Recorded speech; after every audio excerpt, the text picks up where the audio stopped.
Hello and welcome to the Wow Show, an hour full of stories from and for truck drivers on the road. We're going to have fun saying thank you for who you are and what you do as drivers. And we're going to talk to some people who know their stuff so that we can learn more. My name is David Benyachek. I'm your host. Let's get started.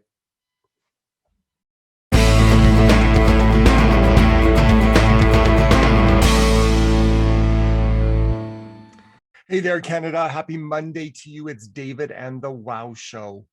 Another week has passed, and the drama on Ottawa was dramatically risen and has come to a temporary close with regards to the convoy and the presence there. This past week, the government enacted the Emergency Act and to start to clear away the trucks, and the trucks have been cleared away. And then as the Senate in Canada, which normally is a rubber stamp of convenience for any government, for any legislation that is going through, as they were debating it, the government came and said that we no longer need it. So we didn't hear what the Senate was going to say, but the government said that we no longer need it. Now, on past shows, I have confessed, I don't know everything. I'm not there. I don't see things on the street, and it's been distressing to see the polar opposite reports depending on who views the same incident. And so I heard this argument in the Senate, never came to a vote, but by a senator from Saskatchewan, Denise Batter. And I want to play it to you because I think it represents a nonpartisan attempt at partiality, honesty on all sides, empathy for everyone's situation. And it represents a view from someone who lives there every single day. And so to kick off this show, a view on what happened these past couple of weeks in Ottawa with the Freedom Convoy 2022, here is the presentation that Senator Denise Batter made to the Canadian Senate, recommending that they would overturn the government's want to prolong the Emergency Act.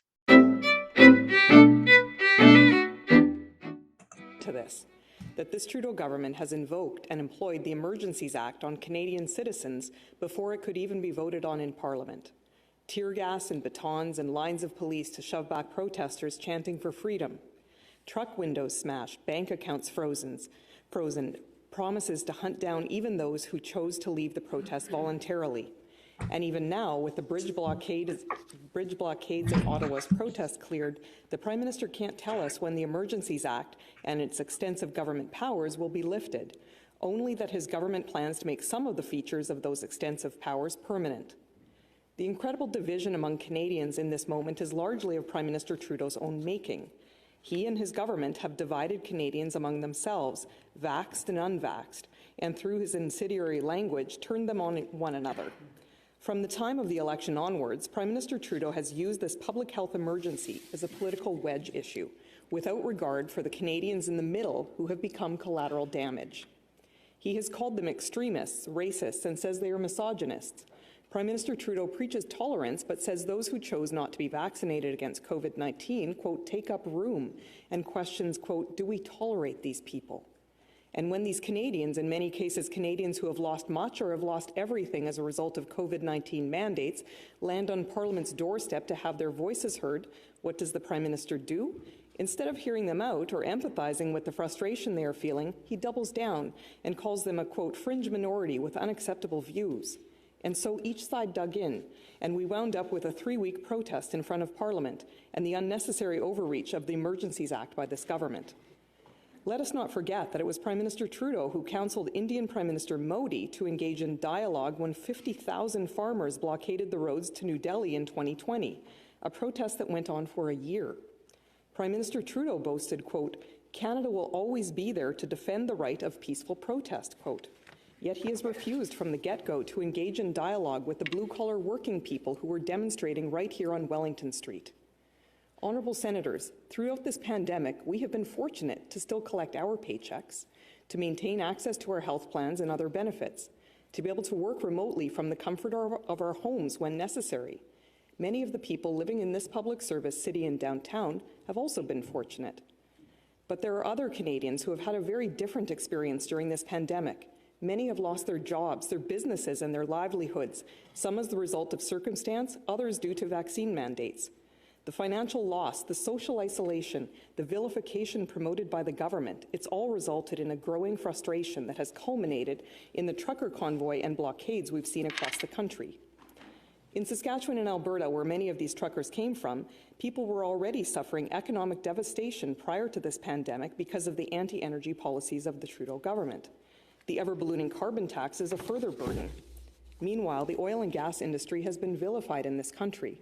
Only last week in BC, we saw protesters violently attack the Coastal GasLink pipeline work camp with axes and terrorize workers, and certainly with no discussion of invoking the Emergencies Act in response from the government. And while the movement started from a place of resistance to vaccine mandates, it quickly expanded to become about freedom more generally. And the more the government and the Prime Minister in Ottawa spoke divisively against the protesters, demonizing them and refusing to listen, the wider and more expansive the movement became. Before I go too much further, let me be clear. I empathize with the residents of downtown Ottawa who have been most acutely affected by the protest here. They have had their lives and livelihoods disrupted. Understandably, they wanted it to end. This intrusion into their lives came at the tail end of having suffered through this pandemic, perhaps the most stressful, traumatic 2 years of many of our lives. And then to have to deal with this, the blaring horns all hours, day and night, the obstruction. Who among us wouldn't be saying enough is enough? My office faces right onto Wellington Street, and I had a front row seat to this convoy for the past few weeks. And what I can tell you is that what I witnessed of protesters was peaceful, organized, and non-threatening. I do not tolerate harassment, intimidation, or destruction ever. But I can honestly say that I, personally, did not see any of that behavior exhibited by the protesters. I have been here in Ottawa during all 3 weeks of the protest, and I can say that in the last 2 years, I never felt safer walking home from my office at night. The protesters I met very much reminded me of the people I know in Saskatchewan, friendly, hardworking, patriotic Canadians. But I sensed in the discussions about the protesters in the media and among the privileged chattering classes on Parliament Hill almost a fear of these working-class people who had invaded the city. Ottawa's mayor called them yahoos and idiots. Others online maligned them as Nazis and terrorists. Everyone had an opinion about them, but certainly no one was talking with them. It was widely reported that I posed in a photograph at the protest alongside my MP caucus colleagues from Saskatchewan during the protest's first week. There were no protesters in the photo. There was an empty truck in the background with Saskatchewan's flags on it. Certainly nothing offensive, but in the Ottawa media, this was considered controversial. We went to talk to some of the Saskatchewan truckers who congregated on Kent Street from towns like Stoughton, Southey, Caryville, Cardiff, and Birch Hills. These truckers are our constituents, and that is our job as parliamentarians to hear them out, to engage with those we represent, to listen to their concerns. They drove all the way to Ottawa from those Saskatchewan towns. Birch Hills is almost 3,000 kilometers, or a 32-hour drive away, to simply have a conversation, like Prime Minister Trudeau will advise other world leaders to do, but which he obstinately refused to do himself when faced with the same situation here in Canada's capital. Like so many other situations, what this Prime Minister sanctimoniously prescribes for others, he refuses to apply for himself. To be sure, the Emergencies Act is intense legislation for a government to invoke. It should only be used as a last resort, when no other laws can deal with a national security threatening issue effectively. I submit that this Ottawa convoy falls well short of that bar. In the past, when this act, or more accurately its precursor, the War Measures Act, was invoked, it was in relation to World War I, World War II, and the FLQ crisis, which involved the murder and kidnapping of public officials and ongoing terrorist activities. These are the only times similar legislation was employed in the past. What is the national emergency this time? Dance parties and loud horns? Horns that, by the way, had long since stopped honking by the time this act was invoked, due to a court injunction that the truckers complied with. Honourable Senators, just remember that when this government is long gone and another takes its place, of a stripe you may not agree with. The Trudeau government has now set this as the precedent for invoking the Emergencies Act. Bouncy castles, loud horns, raucous partying, and illegal parking in a 4-block radius of downtown Ottawa. It's annoying, to be sure, but is this a national emergency? The federal government made no moves to resolve the Ottawa protest for 3 weeks, while the protesters were mere feet from the front door of West Block. If the situation were truly such a grave threat to national security that it rose to the level of employing the Emergencies Act, one would expect the federal government would have acted in some way, anyway, to resolve it, but they did not. Prime Minister Trudeau simply refuses to meet with protesters, then brought in the Emergencies Act as a first, not a last resort. When Deputy Prime Minister Friesens spoke on the issue, she said that the government used all the tools it had prior to the invocation of the Act. What tools? Name-calling? The Prime Minister disappearing for days on end? More name-calling? What tools? The same tools they used for the railway blockades in 2020 that went on for 19 days and for which the government still never invoked the Emergencies Act? When the Prime Minister announced that he was engaging the Emergencies Act, he told Canadians it would be in a geographically targeted way, applicable only to those within the zones specified. Yet we see in reality the federal government's massive overreach in the proclamation declaring a public order emergency, which states that the public order emergency will apply, quote, throughout Canada. Several of the premiers opposed the use of the Emergencies Act to deal with this situation, including Premier Scott Moe of my home province of Saskatchewan. Many legal experts agree this situation fails to meet the threshold for exercising the Emergencies Act. Among them are constitutional law professor Dwight Newman and the ARL, Advocates for the Rule of Law, Amnesty International, the Canadian Civil Liberties Association, the BC Civil Liberties Association, and even Paul Champ, the lawyer for those who successfully sought the court injunction against the horn honking of the Ottawa protest. They all agree this situation didn't require the Emergencies Act.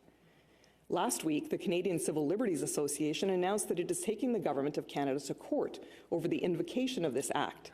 The CCLA's Executive Director, Noah Mendelsohn-Aviv, called the use of the Emergencies Act in this situation unprecedented and a serious infringement of the charter rights of Canadians. She stated that by invoking the Emergencies Act, the government would be giving itself, quote, enormous powers to bypass the ordinary, accountable democratic process, quote. Mendelsohn went on to call peaceful assembly, which by any measure this protest has been, quote, a critical democratic tool. The BCCLA organization has further pointed out that the Emergencies Act should not be a stopgap measure to address the inaction of municipal police forces and provincial authorities. To be clear, they stated governments have ample legal authorities without using the Emergencies Act. Even Paul Champ, who I indicated was the Ottawa lawyer who went to court to put a halt to the incessant honking of horns by the truckers, agrees that the use of the Emergencies Act in this situation was government overreach, quote. Although I am acutely aware of the trauma experienced by Ottawa residents, I fully agree that the Emergencies Act is a dangerous tool that was not required, quote. Many legal experts shared a concern that by invoking the Emergencies Act for the Ottawa protest, the Trudeau government is normalizing the extraordinary law's usage. The BCCLA warns that the invocation of the Act in this instance sets a dangerous precedent if our elected officials become comfortable with using excessive powers to target dissent in Canada. It becomes easier to use again, they argue, to stifle other movements such as Black Lives Matter or Indigenous land or water defenders. The Advocates for the Rule of Law, or ARL, agree that this situation sets a dangerous precedent, quote, normalizing declaration of emergencies, especially before other less intrusive but still significant measures have been attempted, threatens to render hollow the rights and freedoms guaranteed to all Canadians. It risks a gradual erosion of Parliament's role in favour of executive power, and it amounts to a damning admission of a failure of state capacity, quote. But there is some evidence that normalizing emergencies may be the Trudeau government's intention. Deputy Prime Minister Freeland has recently spoke of making some tools in the Act permanent. We should all be worried about that, honourable senators. For all its raucousness and disruption of traffic in downtown Ottawa, can anyone seriously believe this protest was a threat to Canada's national security?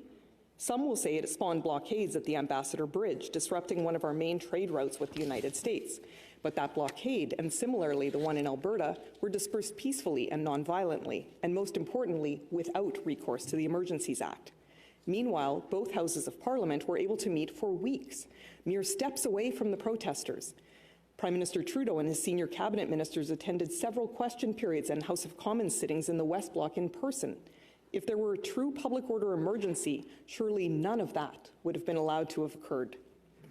Honourable Senators, consider all of the moments of crisis in Canada since 1988, and yet the Emergencies Act was not invoked for any of those occasions.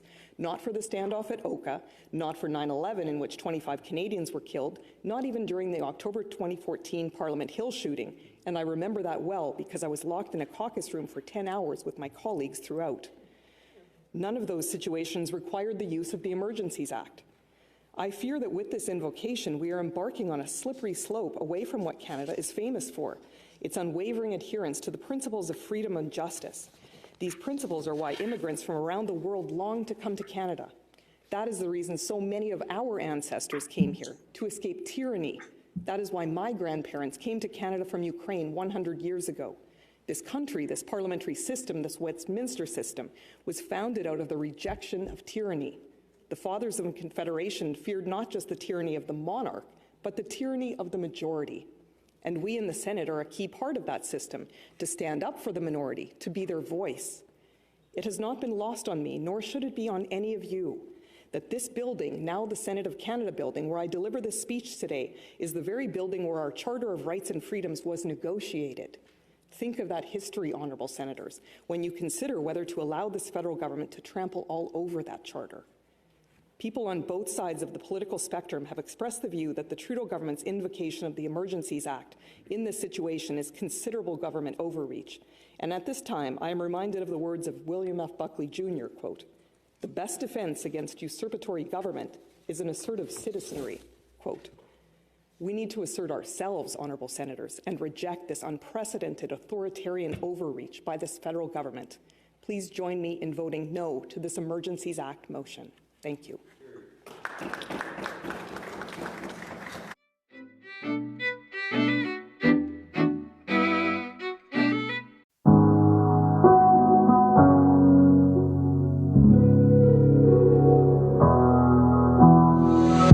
Never could have been thinking I would know what the future bring. All the highs and lows, said I'm gonna win, though the world might spin. Now I'm sitting here like I'm no one. It rains down on me, all the phone calls I'm ignoring. See, I'm a mess, just trying to guess my way through this. Just don't get enough of me.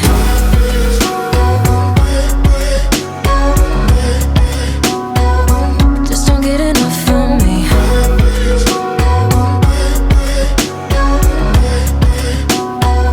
Just don't get enough of me.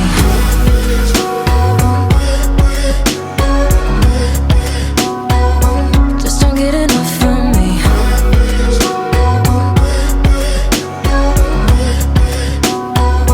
Just don't get enough of me. Worry way too much, got a policy. Didn't bring me luck, just the honesty. Now it's all on me, if I'm gonna win. Oh, I'm just gonna get up. It rains down on me, all the phone calls I'm ignoring. See, I'm a mess, just trying to guess my way through this. Just don't get enough of me.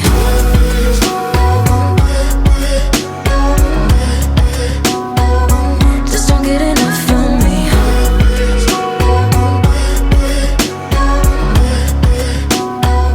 Just don't get enough of me.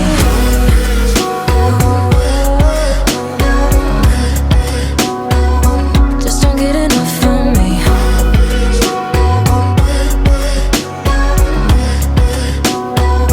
Just don't get enough of me. Wanna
back to my old hometown, picking up the years I leave behind. Getting in my car, I drive as memories fly by. Driving by the fields I used to run through, where you were chasing me. We were riding out under the bleachers when no one could see. Oh, sweet memories of a town I loved, but oh, changed when you left. I keep on asking myself in my mind, were you the one that got away? Moved a few times but ended up in Nashville. Tried to settle my restless soul. Got a job that felt like forever when I met you. You made me happy, we danced through the night. Life was music and I was your wife. Time flies and the years went by, still I tried. Oh, sweet memories of a town I loved, but oh, changed when you left.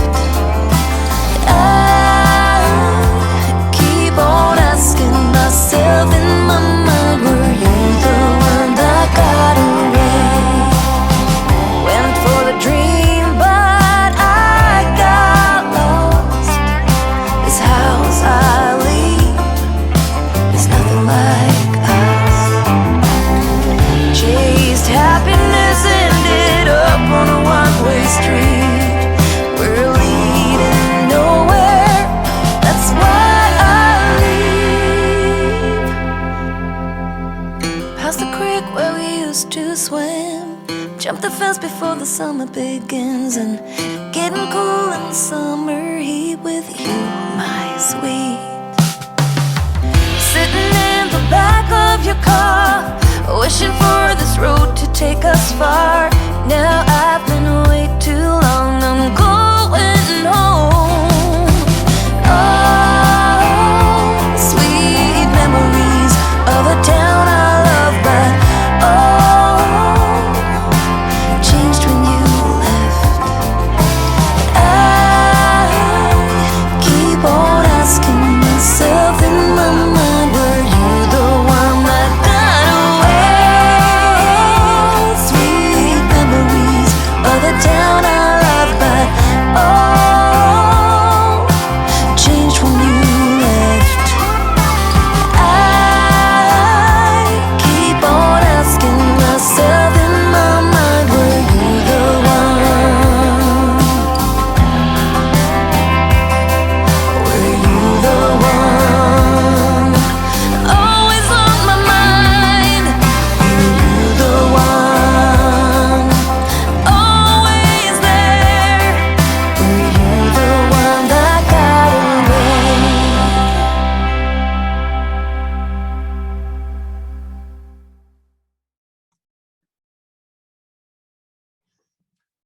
I don't know about you, but I thought that was a great presentation of perhaps a more responsible look at what the truth of these last few weeks were. And I said before that she's nonpartisan, but I guess she would be because she's conservative. But I love the way that she empathized with all sides of the party, empathizing with citizens in Ottawa who had their lives disrupted and empathizing with each and every party, but then sticking to the main principles. We hear so very little of that these days. We just hear people calling each other's names. And she didn't do that. She kind of stuck to the facts. Here's the line that stuck out for me. Everyone had an opinion about them, but nobody talked with them. I think that sums it up. Everybody had an opinion about these truckers and the people that were at the protest, but nobody talked with them. I mentioned it in last week's program, and we're going to be following up both in some trips that I'm going to be taking and some pieces that I'm going to be producing for the WOW show. But I think there is a huge unconscious bias, and I think most people would agree. And it doesn't come from a place of hate. It's not that Canadians hate truckers, but Canadians don't know truckers, and Americans don't know truckers. And there's something about this, a big rig coming down the road that that can intimidate. And I think very much her call that the people in Ottawa were afraid of these people. And I'm going to suggest that even the Prime Minister was afraid of these people. I mean, it's not a direct comparison to make, but as you know, we're in the middle of the Russian invasion of Ukraine.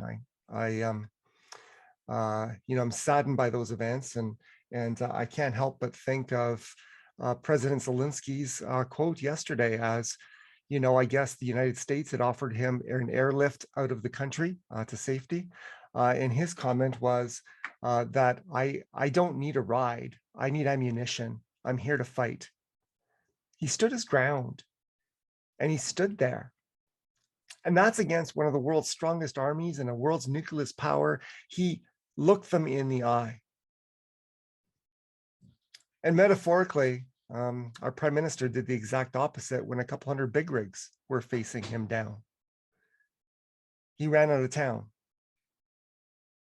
And he used the biggest hammer that he had, delivered by other people other than himself, to try to fix the situation. And it has temporarily, there is no longer a blockade in Ottawa, but I would suggest that nothing's been fixed yet. That there are still a lot of lingering frustrations, and they've only been heightened by the tool that he chose to use, that froze people's bank accounts, that went after people who were there, not because they agreed with the original memorandum of understanding, they knew nothing about it, but that they simply wanted the freedom to choose, and they were voicing their opinion.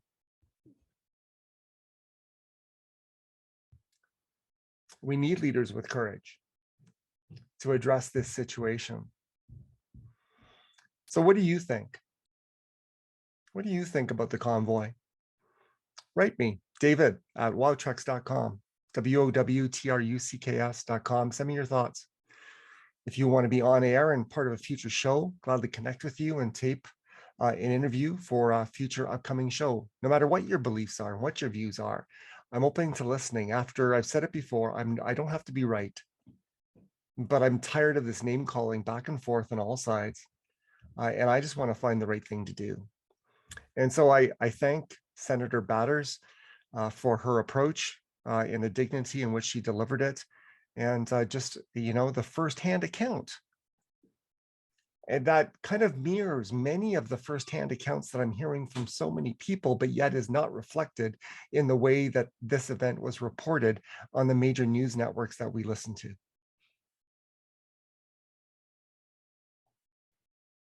I think the Emergency Act was a huge overreach. I think it is an affront to our freedoms. That for peacefully protesting, people would lose their trucks and have the city of Ottawa sell them, as the mayor of Ottawa has suggested he's going to try to do. Now, Mr. Mayor, I know that your citizens, as per Ms. Batter's comments, it wasn't fun for 3 weeks. It wasn't a party. But there were no broken windows, there was no looting, there was no spray painting, there was no that has accompanied so many other protests that our prime minister hasn't had an issue with, and in some cases endorsed.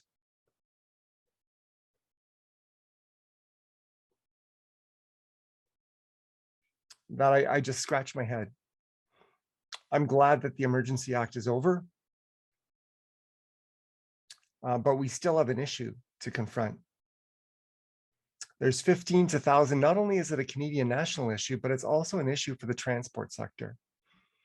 There's 15 to 20,000 Canadian trucking families who were represented by our associations, which would be their natural place to move things up and forward and try to get things changed through. They would be their natural representatives, but when that failed, they were left alone. And with nowhere to turn. And the pain that they were going to feel was not just a minor irritation that you would expect them just to go home and brood about it or, swear about it. But in some cases, they were losing everything. And so I want your thoughts. How's this going to affect the industry? Because basically that's 15 to 20,000 families of our own that we unsuccessfully tried to fight for. and that the government is now labeled as racist, misogynist, and people who, our prime minister questions we should tolerate anymore. I don't agree with that point of view. These are awesome families. And that's not a pro or anti-vaccine mandate statement. That is a statement that says everyone should have the right to choose, especially when it comes to putting things into your body. We may not have a right to choose about the paperwork that's required to be filled out at a load, or the safety inspections that are undergone and the things that they inspect. Those are fundamentally different than forcing people to put something into their body that they fundamentally have questions, fears, and disagreements with.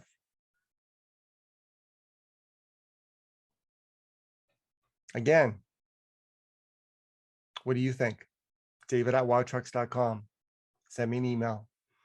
I'll read those comments on the next show, and we'll figure out where we go from there.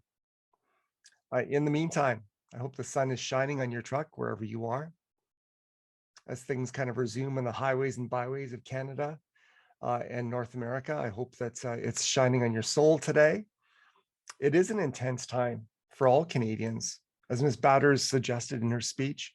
Ottawa citizens, they've gone through 2 years of being locked up, and then 3 weeks of this party in their neighborhood. You can understand that they wanted it to be over.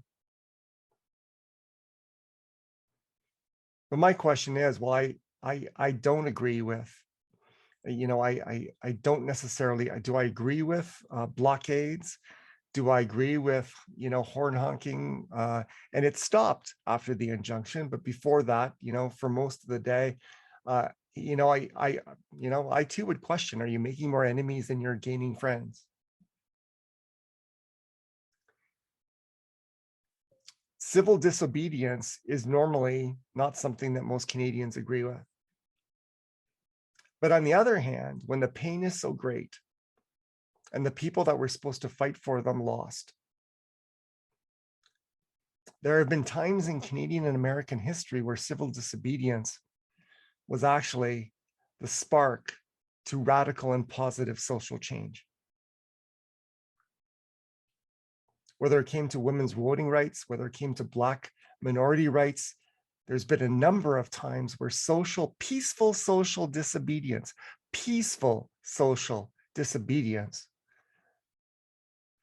has led to positive cultural change in our society.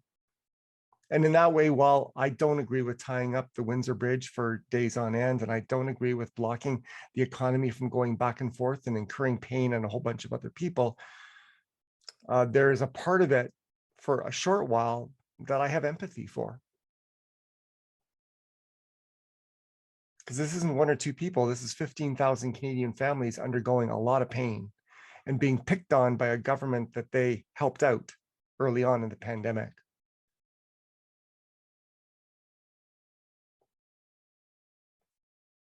You may have a different opinion. I'd love to hear it. David@wowtrucks.com. If you have the same opinion, what do you think? Again, I don't have to be right. I'm just looking for the right thing to do. And for me, I don't like blockades, but I have empathy for their need to do something to inflict some pain to get their message heard, because the prime minister and his government was totally ignoring them and just calling them names and segregating them and vilifying them. And it's the last thing they deserved. And they're part of our own.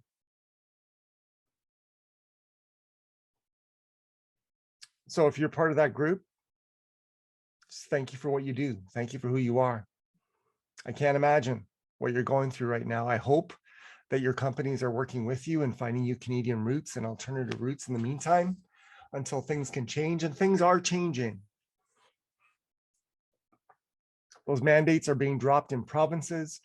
That is not a federal jurisdiction. Your main mandate is federal, so we have to wait for federal change.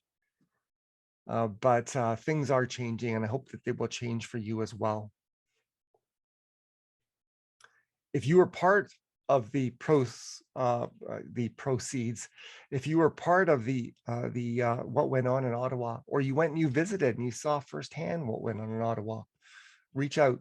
I'd love to hear your story, much like I heard Denise Batter's, much like I played the story of a radio station producer here in Calgary a couple of weeks ago, much like I read out the article of a gentleman who lives on just above the Convoy and what was going on in Ottawa for 3 weeks, and his account was similar to Senator Batter's. What was your experience? David@wowtrucks.com. Send me an email. The story's not done. And the industry has some healing to do, and our country has some healing to do because of the division that's been sown, in my view, because of a government that made a means to the goal of public health and safety, which we can all agree on, the only goal, when there are a number of ways to do that. And obstinately sticking to that means being the only goal and not listening to every single provincial federation that said don't do the cross-border mandates, or transport association, saying that don't do the mandates, and not listening to these drivers as they came across, because I believe there was a combination of stubbornness towards sticking to what they had decided on, with a genuine fear of the people who they don't know and don't understand. And that's not a criticism. In some ways, it's not saying you need to know or you need to understand. You just need to know that you don't know, and make decisions and bring in people and have discussions according to that. We all can't understand each other and be like each other and experience the same things. But knowing that we don't know can lead to a lot healthier discussion in any situation.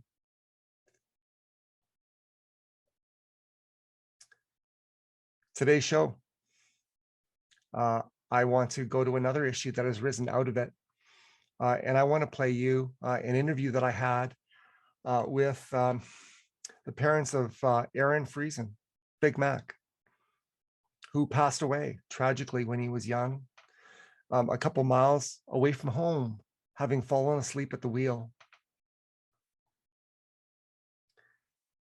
This past week, a Liberal member of Parliament did something that I think is just so dangerous.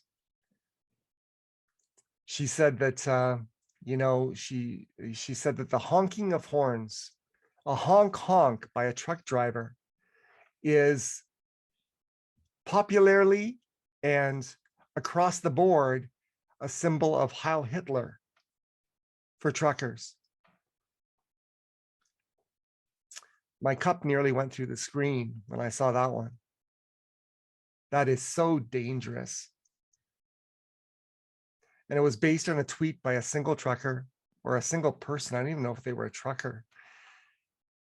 And to take that single tweet and apply it to an entire industry and an entire group of people that is 2 million times greater than the example that they used,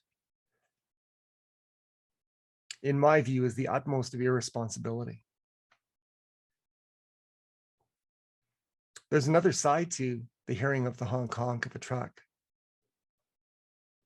This MP's translation of that is the first time I've ever heard that.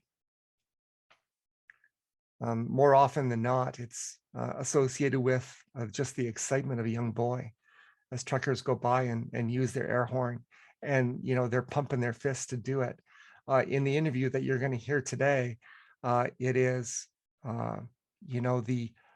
is the appreciation for a convoy that came to rally around her family when they lost their son, and the community came around to support her and her husband as they mourned the loss of their son, Aaron. You'll see in this interview that she has a completely different view of what the honking of truck air horns or the honking of a truck horn means to her, and it's beautiful. So I want to play this interview simply as a counterpoint to the completely irresponsible rhetoric that came out of a Liberal MP in our Parliament this week. The honk of a trucker's horn does not mean Heil Hitler. It has a positive meaning. And here's a story that talks about a convoy of a different sort with honking of horns that is truly representative of the truth and the beauty of the people and the community that is so strong in this industry we call transport. Have a listen, be encouraged, and we'll talk to you on the other side. Hello. Hello. Hey, Ty. How you guys doing? Good. How are you? Hey, We're not I'm gonna all right. take- I think whenever I talk, it's gonna blank David out. Yeah. I think. Okay. Yeah, That's right. what happened. Yep. You That's have fine. power, Ty. That's power. It's whoever's got the loudest voice gets control over the Yeah. video screen. There you go. Let me just, actually, let me just see, what view am I on here? I'm on gallery view. Okay, yeah. So it's just not speaker view, so it's all good. Yeah, when Ty's pretty face on screen, the ratings go up. Okay. When they Oh, there you go. when they can't see them, then ratings go down. Like people Okay. tune in if they can see. I'm Ty. sorry. It's the beard, I think. Yeah. The Yeah. beer. Yeah, Ty's had many looks since I've known him, and so Yeah, it does. Yep. that's good. That's awesome. Because you know, Mama Big Mac is gonna show some cookies on the screen, and that would distract. No, You know what? there's none left. She gave them all to Ty the other day. I have ended up- them with me. She did. She baked a whole batch of cookies, and I ended up getting one. So you know who's more important here. Yeah. Yes. Yeah. That's what I had for supper this evening was half a plate of cookies here. Now there's a I got quality supper right there. I got a jar of pickles in the fridge too. Yeah. You took them home, or you got them with you, or Jamie took them home? You know, it's really funny because when we got back to the shop that day, we were so like, because it was blowing and snowing, and we were busy trying to get Adeline from the truck into the car, and the cookies and pickles got left in the truck. So guess Oh, how Guess who unfortunate. got- guess who got all of it?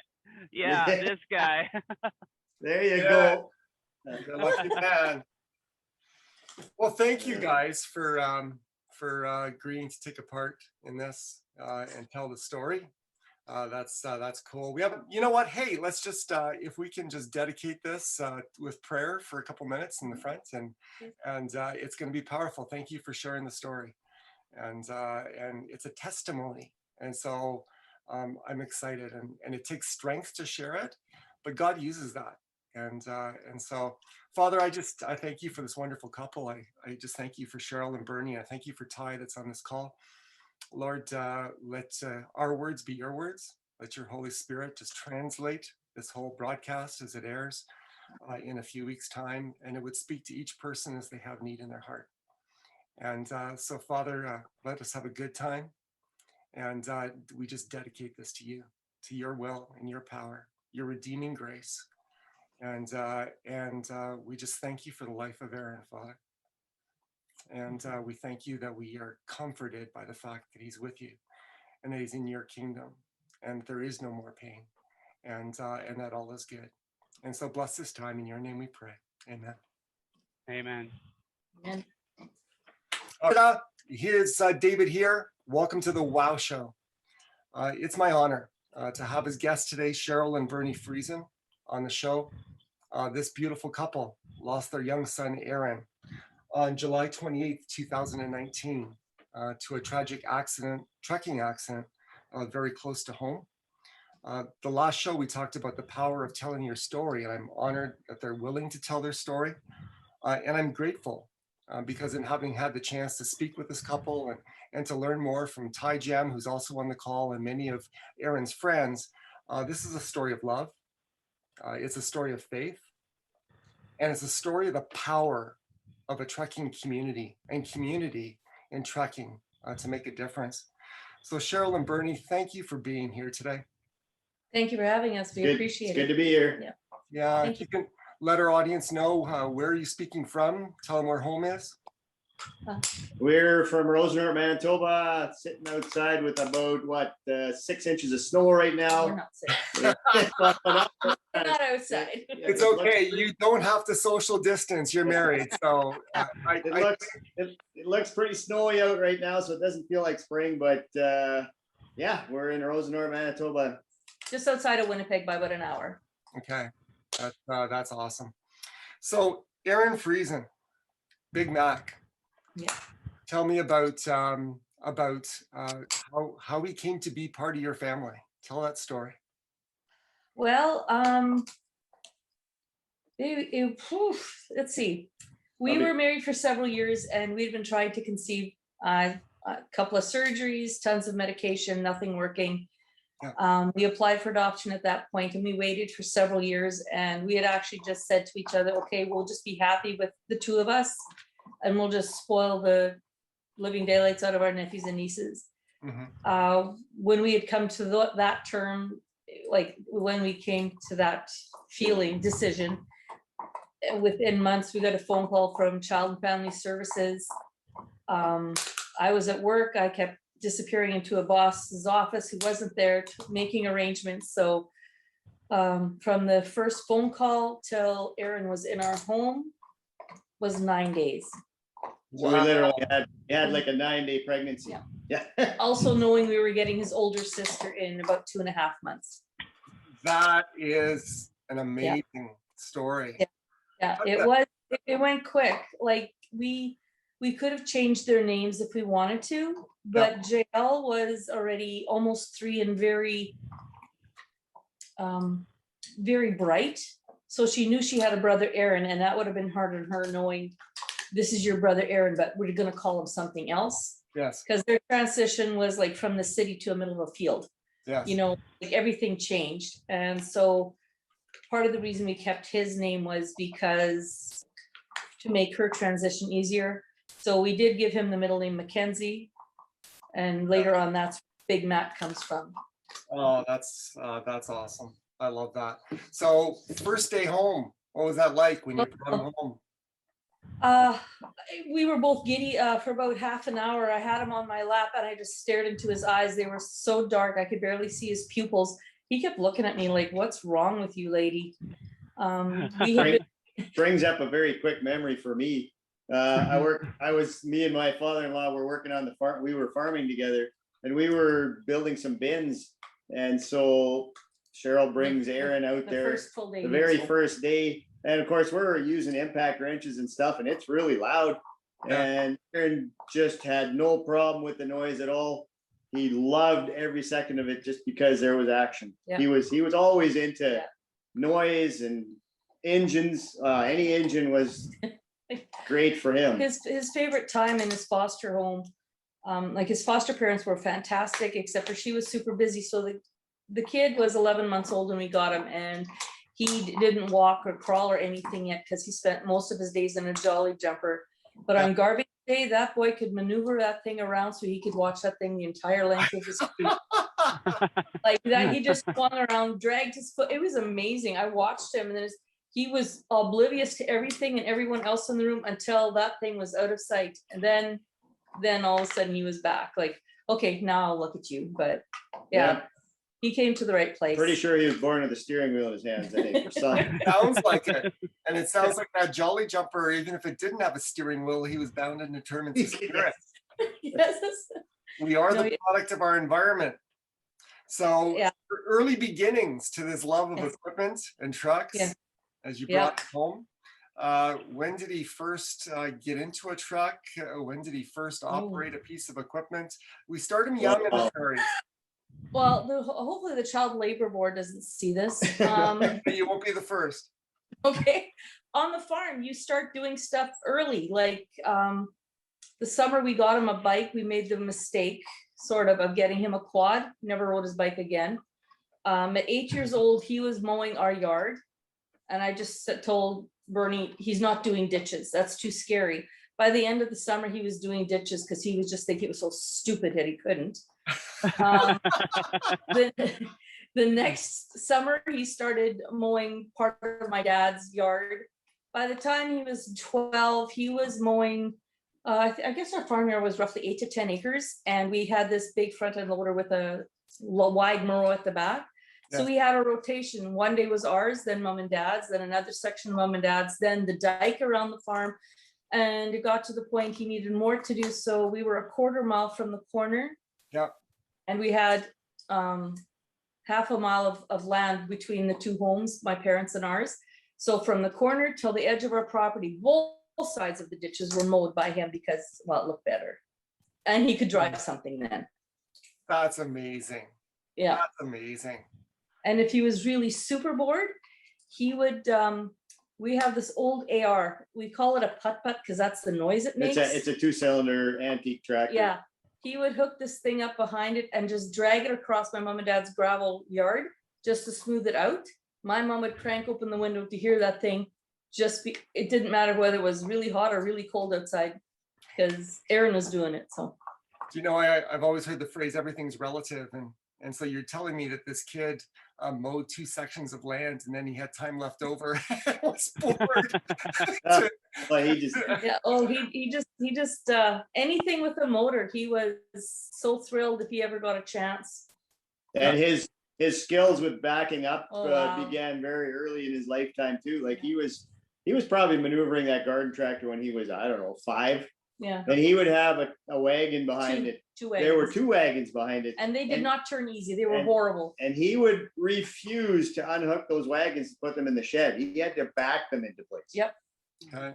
And the I guy did- had amazing skills. Yeah. He was better at it than probably anybody on the yard, and he was 5.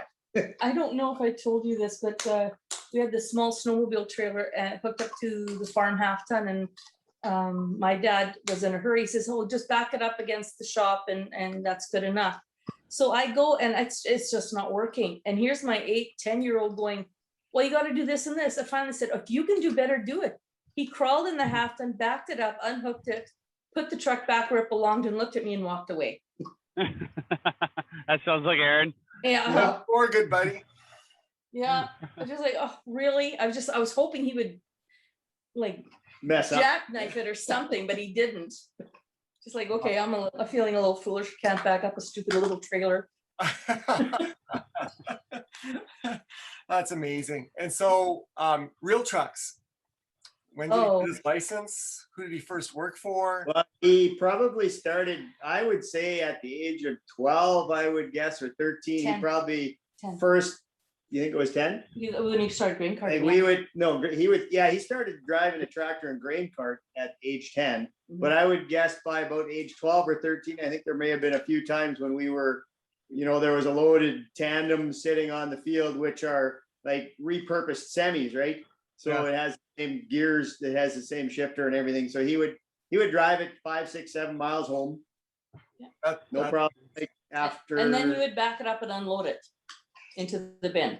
At So 12. yeah, he was driving at 13. Of Yeah. course, at 16, he got his driver's license. And then at 18, I mean, I think the day he turned 18, he Not probably, quite. It was quite humbling for him because I know what I'm doing. Yeah. He had to write his learners 3 times. Like he wrote it as soon as he could. He failed. Second time he failed because he was in a hurry. Third time I said, "You're not booking it for at least a week, and you're gonna take your time. Like just read over things. You know what you're doing." Mhm. And he calmed down, and then he passed with flying colors. And then the first time the driving test, he passed. He aced that. he never did like studying. So Nope. So I just found my connection with Aaron because I failed my first written test as well. And I remember my dad was waiting outside and it was like embarrassing to walk out there. yes, no doubt. You needed like 90% on the exam to pass, and I got like 87 or something like that. I missed Oh. one question. And it's like, Dad, I didn't pass. And then I had to go back in the actual test. That went all right. That went all right. Yeah. No, so that's a definite connection with him. So his first company was Paul Brandt Trucking, was it? Well, when he was 16, he couldn't drive a semi, so he worked for a local dirt moving company, and he spent his summers working in Winnipeg, making retention ponds for the new neighborhoods going up. Excavation So equipment, he was driving not backhoes, he did graders and tractor scrapers. yeah, so big equipment anyway. During the winter, he would do some snow removal for them. Once he got his license, he worked for that same, his class one, sorry. He did work for that dirt moving company, and he was driving a side dump. And that was just a summer job. And then he got on with Paul Brandt Trucking here in Morris. Well, that was his first long haul. Well, Yeah. long haul. Yeah. He did. And I think, Of course, he had to do Canada until he was 18. he did day driving for the longest time. And I think that's where he met Ty, because he kept seeing Gypsy at Headingley truck stop. And I love this story because this is how Ty started to be a part of Aaron's life. And there go. Yeah. Yeah. I'll never forget that day because that was back when Jamie and I were running team, and we had pulled into Emerson at the Flying J there, and we always parked kind of in the back corner where it's a little bit more quiet. And I think Jamie had parked, and I was sitting in the driver's seat getting my logbook ready, and I was looking down at my logbook, and this truck pulled up beside me. I looked over, and it was Aaron. And he was looking out of his driver window. There was a big smile on his face, and I just kind of smiled and nodded, and he kind of nodded at me, like truckers do that all the time. So then I just kind of didn't think twice about it. I went back to my logbook, and then Aaron had gotten out of his truck, walked around to my driver door, and I didn't see him because I was paying attention to my logbook. And he knocked on my door, which like scared me. I like jumped. I remember jumping. I look out my window, and there's this young lad standing outside. I opened the door, and he was very, very polite. He's like, I love your truck, man. Can I please take a picture of it? And I was like, yeah, of course, take a picture. So he took a couple pictures of the truck, and then he wanted to, talk, what's under the hood? What do you got for a transmission? Where do you haul? And on and on and on. And yeah, we just really kicked it off, and we became friends on Facebook. And it was like 2 weeks after we had initially met. We were talking a lot on Facebook, and this kid, Aaron Big Mack, is just messaging me. I'm trying to keep up with his messages, and I finally told him, like, this is my phone number. If you want to talk, call me. And it was probably like 15 seconds later, my phone rings, and yeah, ever since then, we just became very good friends and spent many hours on the road talking to each other. That's awesome. Oh, I tell you, we used to see his phone bills. There were 8-hour, 10-hour phone calls, like literally without a break in between. Yeah. It was crazy. Those guys were on the phone all the time. Which was He awesome. wasn't paying by the minute. Yeah, exactly. Once in a while, it did get to that point. He had some very expensive phone bills. It got pretty expensive till he finally got the right plan, which was unlimited everything. Yeah. Yes. And that. But when Aaron told me that night that he had met this guy with his fancy truck that was just pretty and all this, and he said he had talked to him, and I said, oh, and he said, well, I asked him if I could take a picture of his rig, and I go, just take a picture. It's like whatever. He goes, Mom, eyes are rolling. I could hear them rolling into the back of his head on the phone. Mom, you just don't go take a picture of a guy's rig. You gotta ask him. Sorry. Yeah.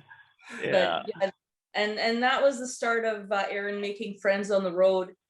And it's been fantastic because these guys, he could ask them questions, ask for advice, and him being the kid of the group, he had a bunch of big brothers, which was fantastic.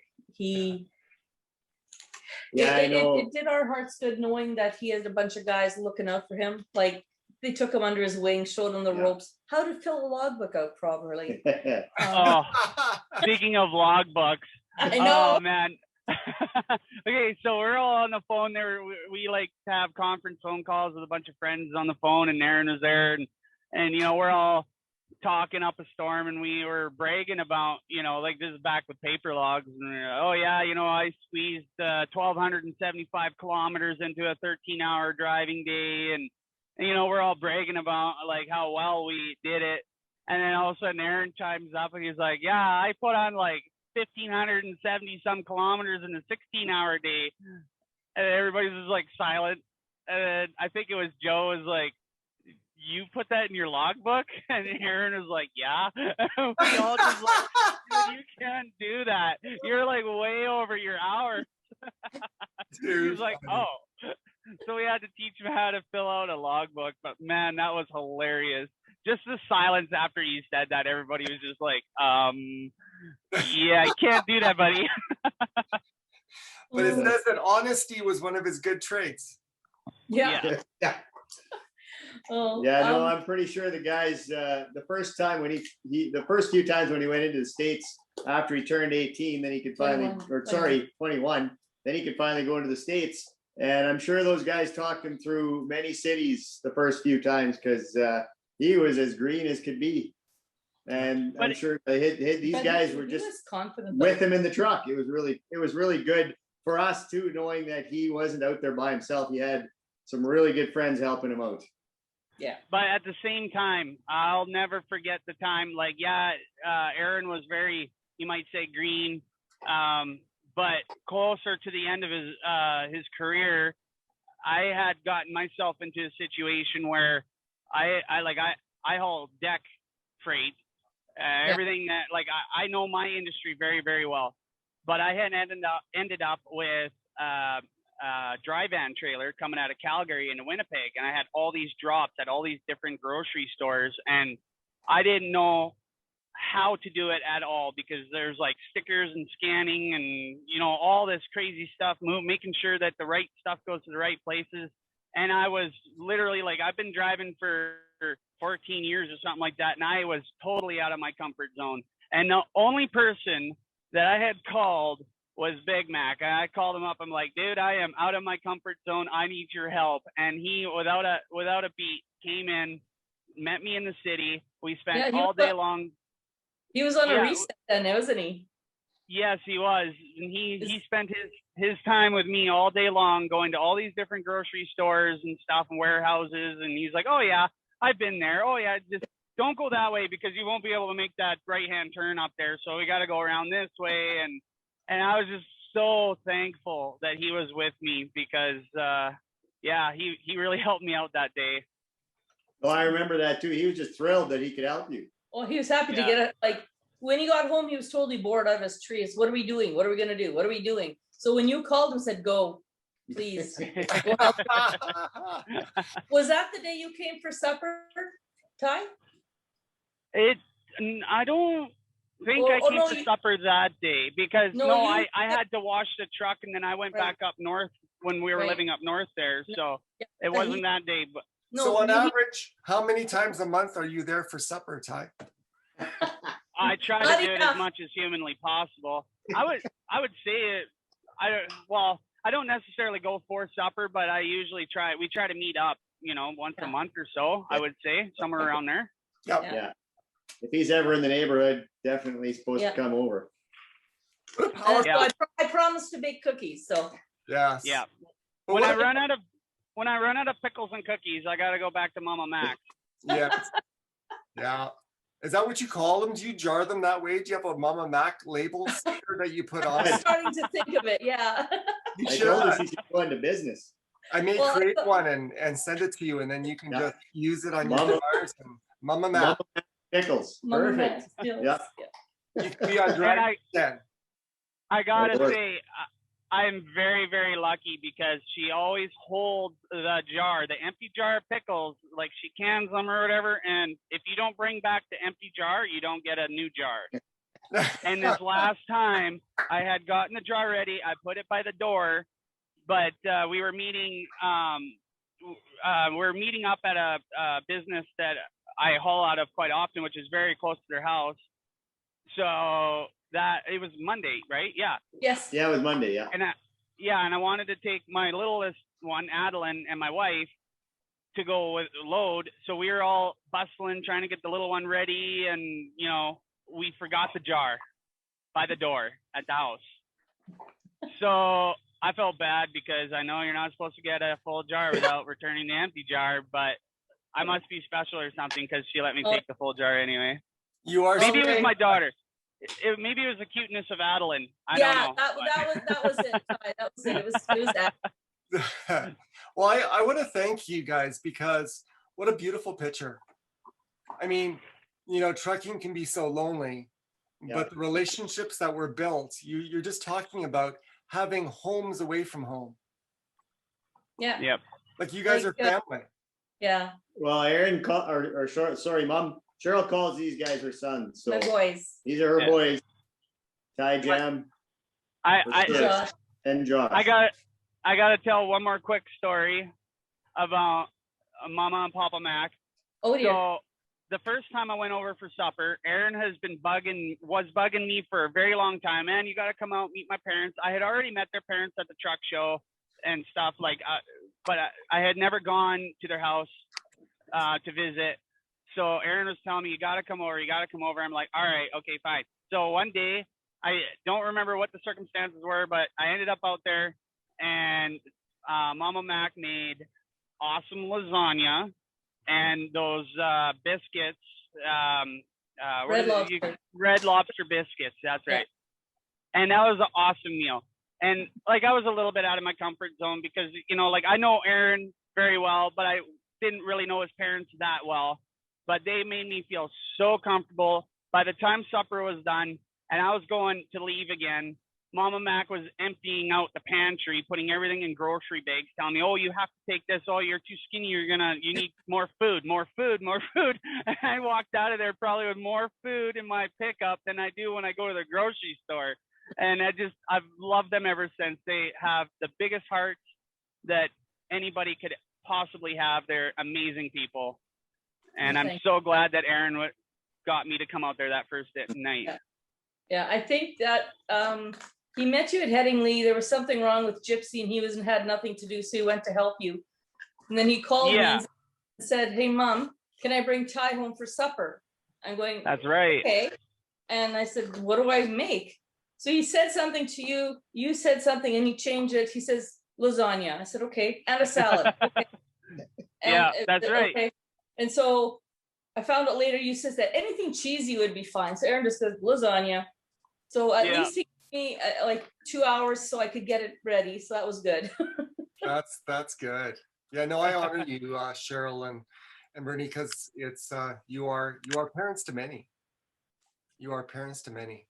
Yeah, we've embraced the trucking community very much since Aaron's passing. Yeah. So let's talk about that day and the accident that took Aaron's life far too soon. So we're in July of 2019, and what was the story behind his passing? Well, we'll start on July 27th. It was a Saturday. Aaron I think it was 2 months earlier, he had changed companies. He'd gone to a mobile trailer hauling company. So, and because I think he was just tired of being alone in the truck all the time. So now he was working with a crew. So they got to hang out at a hotel for a night and he was loving it. He was doing a little more physical labor. So he was losing some weight. Now I should probably tell you that Aaron was like 500 pounds. He was a big guy. But very active. It didn't affect him. He seemed fine with it, but he was trying to lose weight all the time. So he wanted to get into step decking. So he knew he had to lose weight. This job was good for him. So they had been in Saskatchewan. I think they got held up or whatever. So they were somewhere in Saskatchewan. And so they got up at 3 o'clock in the morning so they could head out to Winkler because there was a semi show and shine in Winkler. So he spent the day in Winkler at the show and shine. He asked us if we could we've got a classic 77 Toyota Celica. He wanted us to bring our car out so his buddies could see it. No, and I think he promised one of the boys whose birthday was the next day that I would let him drive my car for his birthday. That was his gift to his friend. Congrats. So we did get to hang out with him for several hours on his last day, which was awesome. We're so glad we did. And then they had a party in the evening. All the truckers went for a big party, and of course, Aaron, being a driver, knows that he shouldn't drink, so he didn't drink. He wasn't really a big drinker. He may have had a beer or two, but not a big drinker. So it was 2:30 in the morning, I believe, when he texted us. No, I did. And well, anyways, and he When he said, was on the road, I didn't worry about him because he had his big, like the rig protected him. When he was home and not home and he said he would be, that's when I would get nervous. I didn't sleep well. So that morning, it was about 2:39. I sent him a text because I was up. I said, hey, bud, are you sleeping in your rig or are you coming home? And he texted saying, well, I'm already halfway home. I'll be home soon. See you in a bit. yeah, he was about Half an hour. 20 minutes away from home, Yeah. or half an hour. Half an hour, yeah. So by the time 3:30 rolled around, and we had been trying to call him. He should, like, it was 2:30, so by 3 o'clock he should have been home. So by So 3:15. we were 3:30, calling, no answer. By 4 o'clock? Was it 4 o'clock when I went out? Like, we want to give him a space. We don't want to hover, right? So we did sort of wait a little bit. But by 4, I just knew there was something wrong. So I Yeah. jumped in my pickup and I drove out to the area where he said he was. Yep. But it was pitch dark, so I really couldn't see much. He had a black half He had a ton. black half ton too. So I turned around, and on my way back, the sun was just starting to peak up. And literally, 5 miles from home, I saw my son's pickup. He had fallen asleep, and he had jumped he had kind of Hit an did a- embankment. Yeah, hit an embankment head on and died instantly. Wow. And I found him lying in his seat in his black Ford pickup at 4:30 in the morning on our anniversary, on our 35th anniversary. Wow. I'm sorry. Hardest day of our life. When we had chatted, you kind of had mentioned that while that is unimaginable to find your son that way, you felt it was almost a gift for you. Well, I think it was better than getting a phone call, because I had that feeling that I was at least doing something, that I was doing my part to look for him and to keep him, or to find him. So I think a phone call out of the blue from the police would have been even worse. Yes. Or a doorbell Or ringing. as bad anyways. But yeah, it was a horrible day. Yeah. And only through God's grace that we've made it through this. It's been a struggle. It's been hard, but God has carried us through. Definitely. Yeah. Yeah. Can provide strength. And so then you called Cheryl and you broke the news. Yeah, Cheryl came out to the site. Yeah. I wouldn't let her go and take a look at the truck. No, like he said, I think he's gone. The door's locked. I said, and I'm like freaking out, and I go, he's not. Break the window. Call 911. I'll be right there. Yeah. No, I knew the minute I saw it that he was gone. So yeah, it's a bit of a blur the rest of the day trying to get a hold of family. Our church has been fantastic. Well, it was Sunday morning. It was Sunday morning, and our church literally canceled their service.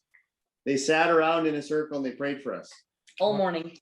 And it was a steady people. Yeah, we had like stream 100 of people coming in. Like we got a book out or a paper at least, and people were writing. We just put a note at the door, ring the doorbell, come in.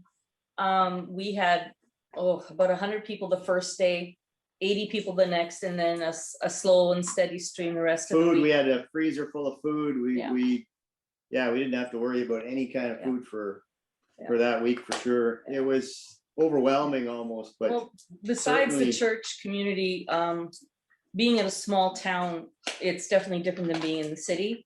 Yeah. His sisters, they all grew up on the farm, but have all lived in the city all their adult lives. So they sort of mock us out about people waving everybody in town and going, wow, it's either, hey, how you doing, friend? Or, hey, welcome here. And they mock us out. And I said to them, I mean, yeah, if you sneeze and pass gas, everybody in town knows. Yes. But if something bad happened, I wouldn't want to be anywhere else. Yeah. And not realizing we would be on the receiving end of that. Yep. And sorry. You were on the receiving end of something. Yeah. Praise God. Anyway, they were all here, and every time, like, I glanced at them once in a while. I mean, I basically sat there all day just wearing Aaron's clothes, well, swimming in his clothes, and just basically zoned out and stuff. And it was sort of fun seeing their faces. Fun, I don't know if it's fun, but it was interesting seeing their faces because they got to see what my life is like out here. This is what community is. Yeah. So the local church, like we've got several churches here, and it didn't matter what church you came from, people were dropping in. Yeah. Bringing. They support each Bringing other. food, bringing condolences. Huge, yeah. And flowers. the thing is, everybody knew Aaron. Like he worked at the gas station for a couple of years, the one and only in town. So a lot of people knew him through that. Yeah. In our church. Well, that was one of the reasons Aaron was coming home that night yet instead of sleeping in his rig, because he wanted to be in church on Sunday morning. Yeah. And he was the guy at the back of the church. He was so big that he wasn't comfortable in a pew. So he was the guy standing at the back of the church, and he would always have a kid in his hand. Yeah. The 2-year-olds and 3-year-olds all loved Uncle Aaron. Yeah. That's awesome. And so he's definitely been missed in our church. Yeah. I mean, the mothers would take their kids out halfway through the service crying and throw them at him. All of a sudden Aaron would put out his arms and they'd come running and mom would go, "Oh, good, I get rid of my kid." So yeah, he definitely had a job to do at church. He was definitely missed there. So the power of the local community, the power of the church community. Yes. Yeah. And then as you honored Aaron with his funeral, and even around those days, and it continues to today, there's the power of the trucking community. So can you talk about? My goodness. Those boys, I can't say enough good about them. Like some truckers look so rough and tough. They're not. No, they're teddy bears. They are. Sorry, guys. Like most of them are family guys. They have kids. They've got, family. That so they get the family aspect of it. And as we were planning the funeral, we had our pallbearers picked out, but I wanted truckers involved. So we had 6 honorary pallbearers, and they asked, well, what should we wear? And I go, he liked high vis, so they all wore high vis vests. Mm-hmm. And it was really cool. I would call these guys. I talked to Joe for the first time and a couple of the other guys for the first time, and I just said, "Hi, it's Mama Mack," and it got very quiet. And then I asked the guys, I said, "Look, we're hoping you would do us the honor of being an honorary pallbearer." And I had 3 different grown men crying on the other line when I called. Yeah. And that as Aaron's mom, that was heartwarming because I knew they cared. Yeah. So, and then we asked different guys that were parts of his life, like growing up and whatnot. And I realized at that point, every single one of them had their class 1s. Yeah. That wasn't intentional, but that's the way it worked out. So wow, it was cool. And well, as the week went along, we started to hear about, I think it was Ty Jam who started to arrange this convoy. He said he was just going to get whoever wanted to join them was going to come out and drive out to the funeral. And so we started to, we were trying to plan a funeral, and knowing that our local church was not going to be big enough for this funeral, knowing that there'd probably be, 50 to 100 truckers there. No, we were thinking 20 to 30 trucks would be but good. the people, people was going to be lost. Yeah. So we ended up booking the convention center in Morris. And so as the day came closer, we're talking to the funeral director and telling him that there's going to be trucks coming, and so that we'd need parking spots and all that. And so these guys ended up, and maybe I should let Ty tell the story of how they ended up there. They showed up at we were doing the burial first before the funeral, and I'll let Ty tell you all about his plans of getting there. So how it all started, I was in British Columbia at the time. I had found out that Aaron had passed, and it didn't even feel real. It was, it just, it's like a state of shock, I guess. But I had waited a day or two I had tracked down Mama Mack's phone number because I didn't have her personal number.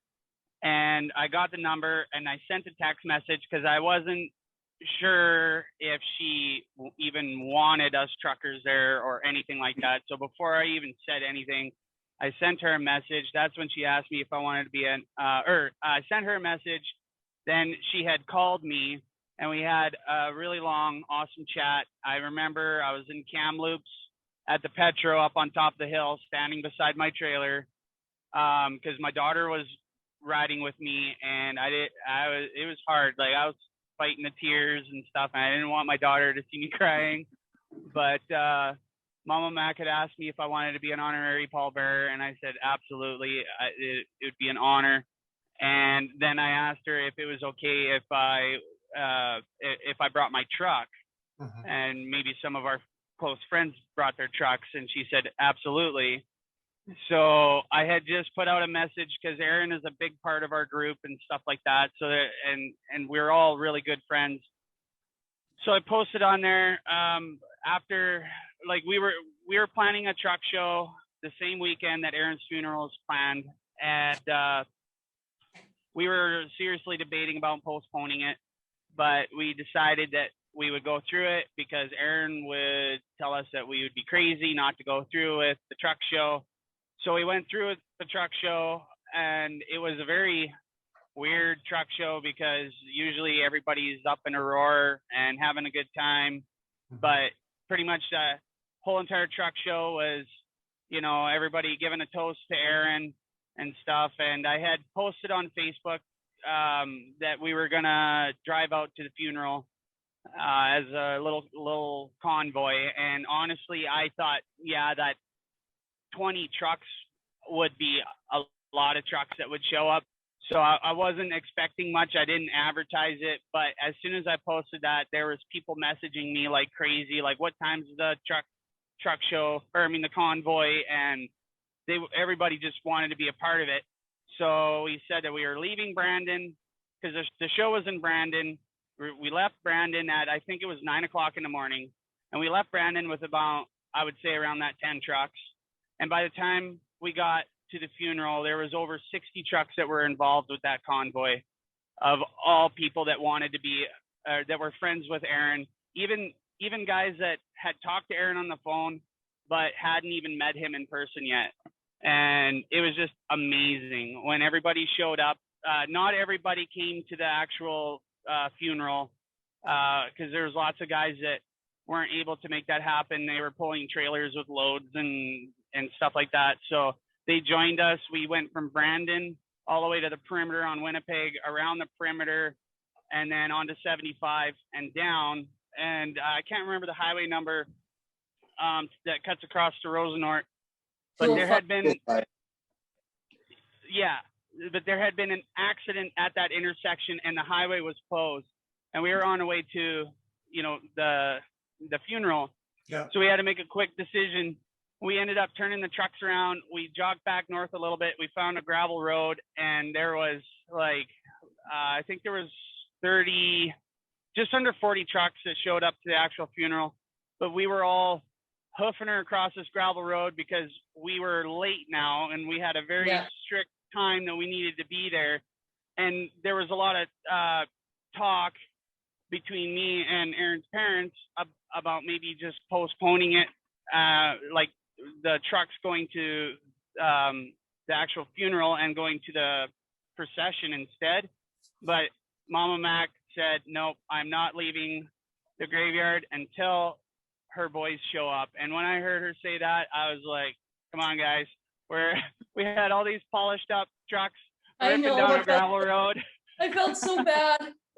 That is love for you guys to be hoofing it down a gravel road. That is love. Yeah, it was like, I don't know, what was that? That gravel road have been 6 miles or so? Yeah, probably. Something like that. Yep. So, and it was rough, but not a single guy complained about it. Everybody knew what needed to be done. We got those trucks moving, and when we showed up there, and I can't remember who it was, somebody said, let's honk the horns. So we did a big countdown, and everybody drained the air right out of their trucks. Like there wasn't a single truck there that had 5 pounds in their reservoir tanks. It was right empty. And then we walked up, met up with Aaron's parents, and that was very emotional and quite blurry. Yeah. And we said our goodbyes to Aaron, and thankfully Kerry from Paul Brandt, he had set it up because we had to get all these trucks into Morris, and he had set it up. He shut down Highway 75 for us with the fire department, so we didn't have to stop for red lights or stop signs or nothing when we went from the graveyard to the arena or whatever it's called. Yeah. And that was very amazing because it was like that whole town. Highway 75 is like the main highway that connects North Dakota to Winnipeg, and it's a very busy road, and it was completely shut down for Aaron. Yeah. And it was very amazing. And when we pulled in there, we drained the air tanks again. When we were coming into Morris, over the CB radio, everybody was shouting like, "Let's wake this town up for Aaron," because Aaron loves his Jake brakes and his air horns. So we were being as loud as we possibly could in that town. It was amazing. And I'm really glad that they booked that place, because I don't think you could fit a scooter into that parking lot after we got all the trucks and everybody was there. It was amazing. It was. It was incredible. We showed up. We drove, of course, in the convoy in the funeral procession to Morris, and we got there and the trucks were behind us. So we're standing there waiting for the trucks, and Cheryl says, "I'm not going in until I see all these trucks." I'm not going in because I know as soon as we were going in, they were going to start the service because we were late, because the guy's coming late to the graveside. I should mention my brother's in RCMP, and he says they never shut highways down for anybody. Yeah. They shut the 23 highway down that goes into that we drove into Morrison, and they shut the 75 highway down. And my brother said that is unheard of. Mhm. So we stood there and waited for them all to pull in, and they were honking their horns down Main Street in Morris and everything. It was awesome. So they pulled in. There was I think there was almost 50 trucks parked in the parking lot, and so we're about to walk in, and they're all parked. And all of a sudden they just erupted in unison, 50 trucks pulled their horns at the same time. Like and it was for a terrible day. It was very, very comforting to hear that, because we knew that Aaron, he just loved chrome chicken lights and air horns. That was his thing. And we were getting, all these truckers were just blowing their air horns for Aaron, and it was incredible. See, we didn't know the guys were going to do it on the highway. We didn't know that they were going to do it, like build up air again and then do one more time together. When that happened, I just leaned against Bernie and I made that heart symbol above my head. I don't know if one trucker saw it, but my heart was so full of love for these boys. It was like air horns to me, like they are soothing. Jake brakes is music to my ears. Chrome is gorgeous. Like Aaron taught me those things. And honestly, every time I see an air horn, hear an air horn, even if it's 2 miles away, I'm smiling because I'm thinking of my boy. So we walked into the convention center, and there was 850 people sitting in there. Blew us out of the water. And we were completely overwhelmed. It was just unbelievable. Funeral was beautiful. I mean, it was just awesome. Aaron was a believer. Aaron was absolutely a believer. He had actually been baptized the summer before in our backyard, which has the Morris River running through it. So the pastor had actually used some of Aaron's words in his message, and he'd given a complete salvation message for anybody who was there. They definitely heard what Aaron believed, and it was very, very comforting, I will say. Yeah. And it's giving you guys strength. I mean, big time. In your voice. Yeah. We heard Aaron's words spoken back from the pastor, and it was pretty touching. It's kind of cool when a funeral doesn't have to have a finality spirit to it. Oh, absolutely. Yeah. Like we know for a fact that we're going to see Aaron again. It's just going to take a little longer for us than for him. It's just a split second and we'll be there. But for us, it's a few more years. But Yeah. You know, Well, I think I've Mama often, and Mac have a few more decades yes, exactly. of being with family. Yeah. I've often wondered why God would take Aaron from us, and Yeah. I've never gotten an answer to that. But I know that Aaron was 500 pounds, and you know, he didn't know what his future was going to be like. But I can see him right now in heaven with a nice, beautiful 250-pound body, Yeah. and it always makes me smile when I think of that, because I know Aaron's not dragging around that 500 pounds anymore. And it wasn't his fault that he was 500 pounds. It was a physical thing that he couldn't really, he tried hard, but he couldn't do anything about. But I know that now he's got a perfect body. Yeah. Yeah. Oh, that's And amazing. Friends of ours who have lost a son about 8-10 years ago made a comment, and it's so true. My feet are not so firmly planted on this earth anymore Yes. because there's someone in heaven waiting for them. Yeah. And Yeah. and I totally relate. I mean, you know, Yeah. my first wife passed away when she was 30. And you know, I was fortunate, you know, in terms of God kind of talking to me as a result of that. So the day that she passed away from a brain aneurysm, and the day that she passed away, we had a Swiss student in our home. He was learning English as a second language in Calgary. We had taken him out to Banff. We got back. Nina said she was tired, was going to lay down, and she gave me a kiss on the cheek. She said, "You're my hero," and she went to lay down. And then a little while later, Roger came and he said, I think she's having a nightmare. And long story short, it was the beginning of an aneurysm, and she was able to get up, but I knew we needed to get to the hospital. And about 2 weeks later, she passed away. But 2 months later, a good friend of mine, phones me up, and he's all excited, and he says, "Dave," he said, I saw Nina in a dream, and he said she's up in heaven, and he said she was just saying it's worth it, it's worth it, it's worth it. And then he blew me away, and because he said, and she wants me to remind you that you're her hero. Oh, wow. Wow. So That's cool. that is truly a dream from God. But that Yeah. is. Yeah, I know Cheryl's dad has had a dream, and you can probably tell him Oh, that. well, like we have the reassurance of where Aaron is. Like we knew where his spiritual life was at. Yeah. My dad was, 98.5% certain too, but he was having a very rough day. And this was about 5 or 6 months after Aaron passed. And my dad was a big influence in Aaron's life.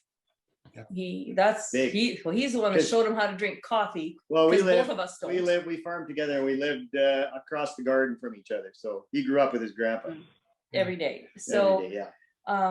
Dad had been having a particularly hard day, and he was just praying, like, Lord, just give me a bit of a sign that that Aaron is there. And he said it was almost an audible that he was hearing, Aaron's with me, he's fine. I'll go with choice, kind of thing. So Cool. a few of his friends have said they've had dreams. Yeah. Neither of us have yet. Then again, I don't want to be taking medication to go to sleep every night. So I watch Netflix till I fall asleep. So I'm exhausted. And then, so again, that's the power of community, right? We exhort each other. Yes. I didn't have that dream. My friend had that dream. Yeah. And even this last week, we had Aaron's friends that he graduated with. There's a group of about 4 or 5 of them. They showed up for the evening, sat around and just chatted with us, just visited, just because they still care about us. And those are his buddies. Like they don't need to be coming around anymore. I thought it was just amazing that these 22-year-old guys take an evening off just to come down and hang with a bunch of 55-year-old people. Yeah. Yeah. But I gotta say something about that. For us out here, when we start to miss Aaron, you guys are like a splitting image of him. You guys raised an amazing boy, and he's just like you guys. So for us to hang around you guys, it's like getting a piece of Aaron back. Mm-hmm. Well, I remember the one story you told us about the one. Yeah, we were coming out to the truck show to see him, and Aaron had told all his trucking buddies, "You guys, my parents are coming. No swearing in front. You guys cannot swear in front of my parents." I remember that. That was hilarious. But he never did tell us that he did that. Like he had done that at a few different truck shows and just like, do not swear in front of my parents. And just like, so, you know, and it was mentioned also at his funeral that he was a mama's boy. Yes. Yeah, he was. I don't think it bothered him at all. Like he just like, no, it didn't. 10 o'clock at night, 10:30 at night, he'd be on the phone with all these guys. Oh, sorry guys, I gotta go. Gotta call my mom. Bye. And yeah, we'd be like, "Oh, your mama's boy." And he'd be like, "Yep." Click. Yeah. But I think it was actually even at the funeral where Cheryl told all the truckers. JL did. But Cheryl told all the truckers, make sure you guys call your moms. Yep. Yeah. Well, you've definitely got that mothering spirit, and that's awesome, Cheryl. It's awesome, and you're affecting many. Thank you for sharing your story, you two, about Aaron. Thank you. Thanks for giving us the opportunity. Anytime we can talk about Aaron, we're thrilled. And it builds his legacy, and you can hear it. Yeah, good to keep his memory alive and to talk to all the people that loved him. Yeah, like it's great to see. It's nice to know that you raised your kid in such a way that everybody loved him. Yeah. Oh, not saying that we did the most wonderful job, but at least we did something right. And trust me, I know Aaron wasn't perfect. I know I was the first to admit that. Yep. But he knew he had a big heart. Another thing the truckers did for us, which we didn't realize, you can see this flag behind us. Yep. The guys brought that to the funeral and had truckers sign it. It's a black ribbon. I don't know if you can see it, but it says Aaron Friesen and it says it's perfect. Date of birth and date of death. So yeah. So and the guys designed it and had it printed up and gave it to us at the funeral. So that was there's a little bit of a funny story behind that flag. I don't know if I've ever told you guys about this, but we had Jimmy Hildebrand and myself and a couple other guys. We were coming. I think Jimmy's girlfriend was helping us too. Come up with the ribbon, and we didn't realize that the folds in the ribbons have a meaning to it as well. We just thought that the black ribbon had the meaning of like great loss. So we picked a black ribbon, we designed it all. And then I think it was Jimmy's girlfriend had caught it and she's like, "You guys are using the wrong ribbon." We're like, "What do you mean?" She said, like, the fold on the top is wrong. The fold that we had originally picked was for sorrow for a lost mother-in-law. We are so glad that got straightened out. We got the right fold and the right color that meant, lost loved one. And that would have been really bad if we didn't catch that. But I mean, it worked out at the end. Know that. She was probably the only one in the world that knew that. And most people wouldn't have noticed, but I'm glad that she did. Yeah, that's amazing. So for our listeners, if you want to, actually, there's a very cool convoy video, a drone video of the convoy in that day and pictures of Aaron. When this replay is posted on the wowtrucks.com site, you'll be able to go and check all of that out and share this story with those that you think it would encourage. Maybe they've gone through something similar. The one thing that sticks out for me is it all started with Aaron getting out of his truck and taking a step to engage with someone. And for you guys and gals on the road, if life is lonely for you, it doesn't have to be. One of the benefits of trucking is more than any other sector that you could possibly work in, there's family available to you and there's community available to you. And it's powerful, as you've heard. The relationships that can be formed are amazing. Yeah, this has been on my heart the last 15 minutes of our discussion. If somebody out there wants to message me, I'm Cheryl Friesen on Facebook. I don't have much posted, but if you need a mom to talk to, give me a shout. Cool. I'll put a link to the profile on the on I the won't make You'll get- cookies for everybody though.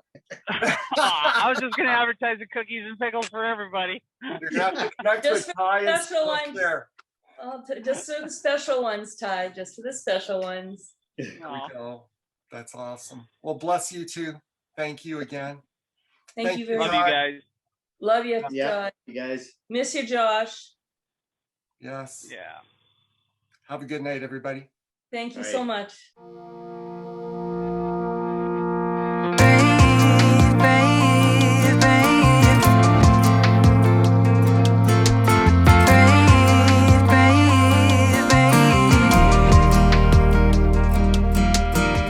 Not long ago, you got hurt, someone did you wrong. I can see it in your eyes, it's like your fire is gone. Across your face, it is written across your face. If you wanna talk, I'm right here, not gonna leave your side. Just feel free to open up when the moment's right. Across your face, it is written across your face. If you wanna go out, we can go out. You can hide away just for one night. But if you wanna cry, just let it out. I'm by your side now. Just hold on a bit more, 'cause I know you only see the rain, not the rainbow. Deep down, I know you're strong. Give them hell, baby, prove them wrong. Just hold on a bit more, 'cause I know you only see the rain, not the rainbow. I know you'll get up again. Better stand up tall, I know you can be brave, brave, brave. I know you can be brave, brave, brave.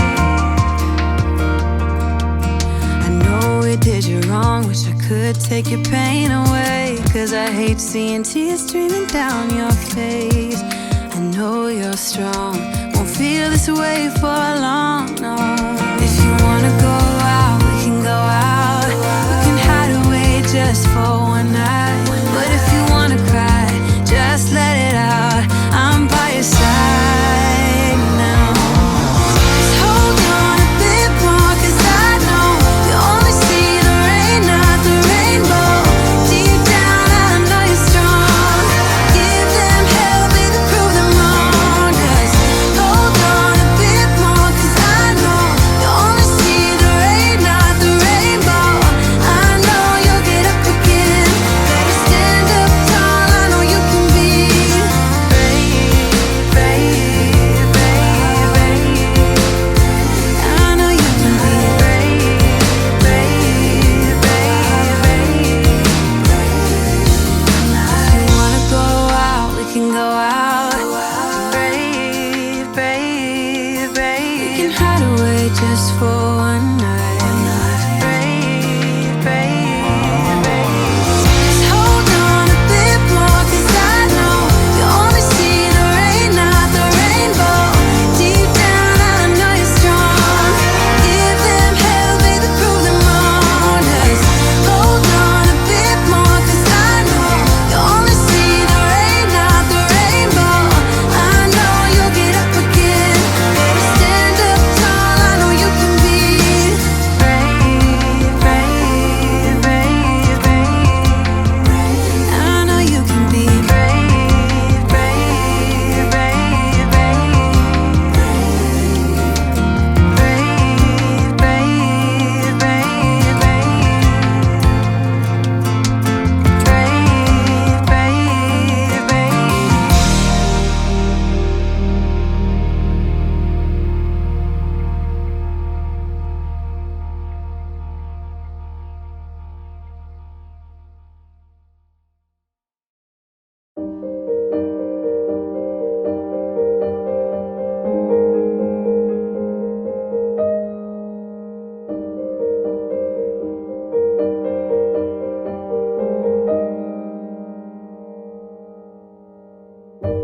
Holding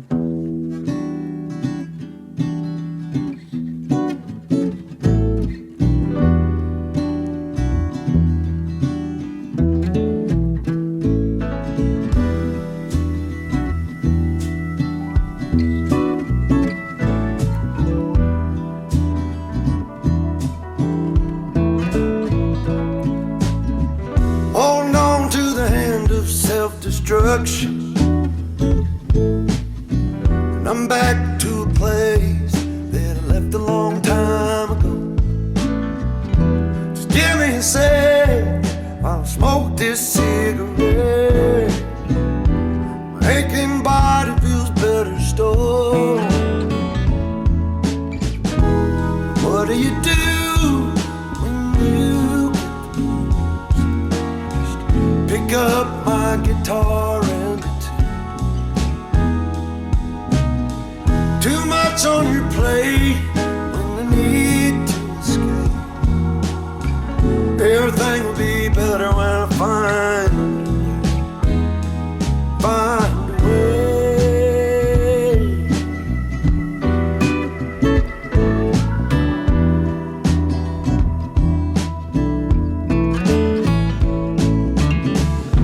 When people leave, do they ever think about you? What I'd say if I ever came back again. Well, I still wonder and I miss you. I know I'll ask you when I see you again, my friend. What do you do when you get the blues? Just pick up my guitar and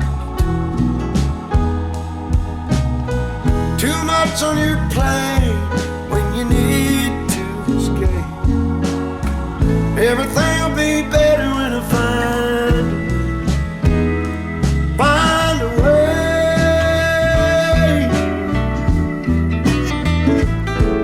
Oh.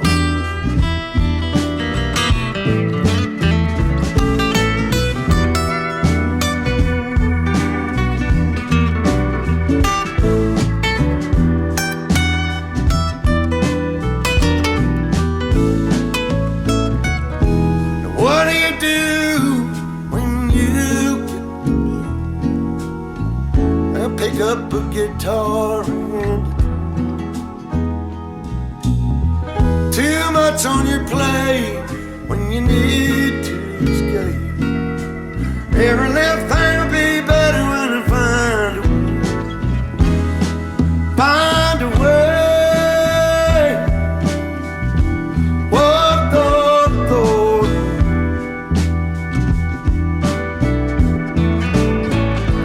Find a way, yeah.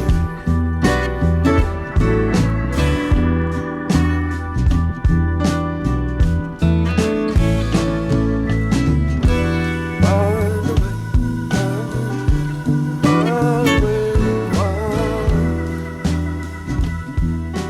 way, baby, I'll find.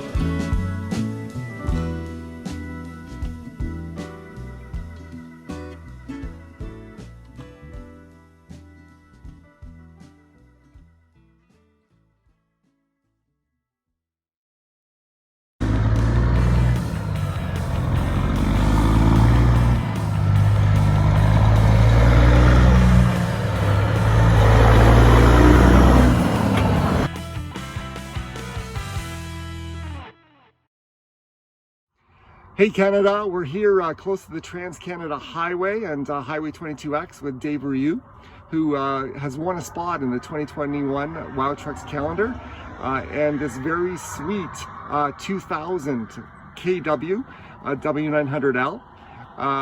Dave, félicitations, congratulations. See, thanks. Tell us this trucking career. You drive for a great company, P.A. Langevin. Yep. No stranger to sweet trucks. How'd you hook up with them? Oh, my dad got hooked up with them probably almost 10 years ago now. Okay. And one thing led to another. He was telling me how good they were doing and everything. So I decided to came in, and I like the prairies and the out west rather like it here now in Canada than, well, in the States. It was nice, but people are nicer here. So you're an east-west sort of guy. Yep. So your route is typically, you live in Napierville? Yep. Okay. So we load in Montreal and I do Calgary. Pretty much, we couldn't call it a dedicated run for the last 5 years. Now, you mentioned your dad. He's a trucker too. How many generations of trucking in your family? Yeah, I'm the third generation. My dad is 70-year-old and he's still out there doing his delivery today in Edmonton. Ah, does he have any plans to stop, or he's gonna do it No. until he can't anymore? That's right, because he's still in good shape and you just want to get going. Love it. Yeah, he does a lot of mechanic too, and we're back home, so.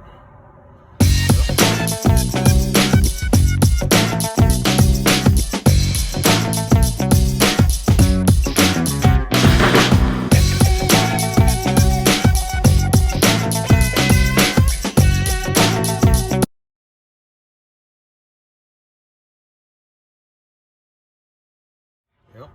Tell us what you like about life on the road the most. Oh, just relaxing. It's just, everybody got a lot of stress at home. Wife, the kids and everything. Like I said, I got an amazing wife, great kids and everything, but being a truck driver, you need your alone time, and Yeah. that's what I need every once in a while, to be alone, and that's what I get. And we work with a great bunch of guys, people out here on the road, got a bunch of friends, so yeah, that's great. I love it. So let's give a shout out to your family. Tell us about your wife's name. You've got two girls and a boy. Chantal. Yep. We've been married 13 years. And I got, did I say that correct? Is it 1307? Yeah. I can erase it and rewind if I need 13, to if you got it wrong. No, I got my oldest kid, William. He's 14. My daughter, Leia, she's 13. And Charles. So he just turned 12. 12, okay. That's awesome. Love it.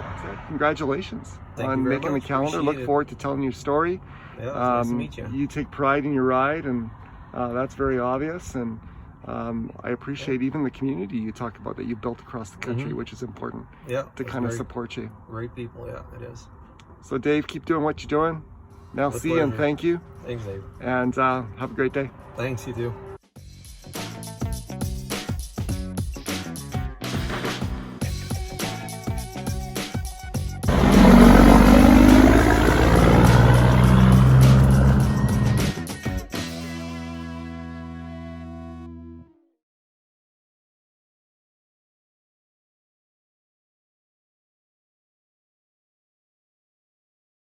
They say if you repeat something often enough that people believe it. And that's the goal of this show. Stories like Big Mack and paying tribute to him and talking to his parents and seeing the power of what Convoys really are all about, and the spirit and community of trucking. And then playing that interview with Dave Rioux, who works for PA Langevin Transport in Ontario, and is an amazing dude. These are the good people that comprise this industry. These are the people that Canadians need to get to know. And that's my mission. It's only 2 hours every Monday on a radio station that many Canadians probably don't hear about, but hopefully over time we'll hear more about or be pointed to for an episode here or there, is to spread the message about the goodness of the people that are in this industry, and an appreciation for their heart and their hard work and their commitment. And so my hearts go out to the Friesen family. Thank you for sharing that story. And thanks goes out to Dave if you're listening and you're on the road today. Keep on being awesome, my friend. Merci, mon ami. And life is good. Life is good. Despite all that's going on, it's a good thing to remember that life is good, and there are a lot more things that unite us than tear us apart. And the key to letting the former reign and be successful is just being in our civil discussions with each other and not making things personal, but where you do disagree, talking about facts. Here's what I see. Here's what I perceive, and being able to talk to one another. And last week I encouraged you and keep it going. And I've actually seen a couple examples of it. Pay it forward this week. Who cares about the views of the person behind you? Buy them a coffee. Shovel your neighbor's sidewalk. Do some random act of kindness to remind Canadians that despite an environment of divisiveness that's been set by people that we don't control, that we're awesome. We want the same things. We're proud of our country. And we live in one of the best countries on the face of this earth. So I don't know where your travels take you today. I hope it's sweet. I hope you meet some good new people. I hope you taste some great new food. As always, as I sign off, thank you for who you are and thank you for what you do. God bless you, driver. This is David, out.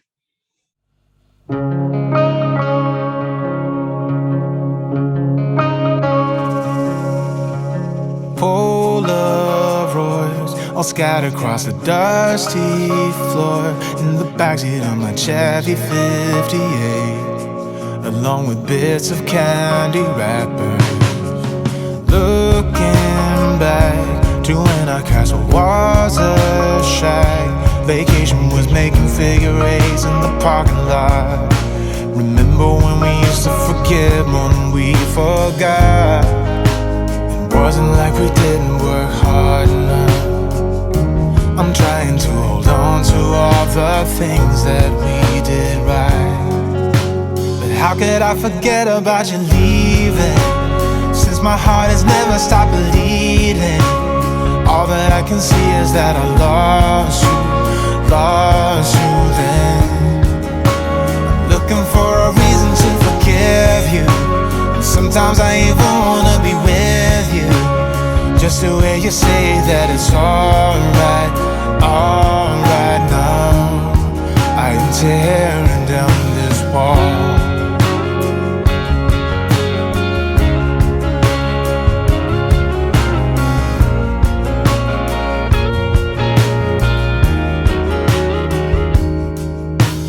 Years go by and gradually the tears run dry, but I'm still here looking for your face in the faceless crowd.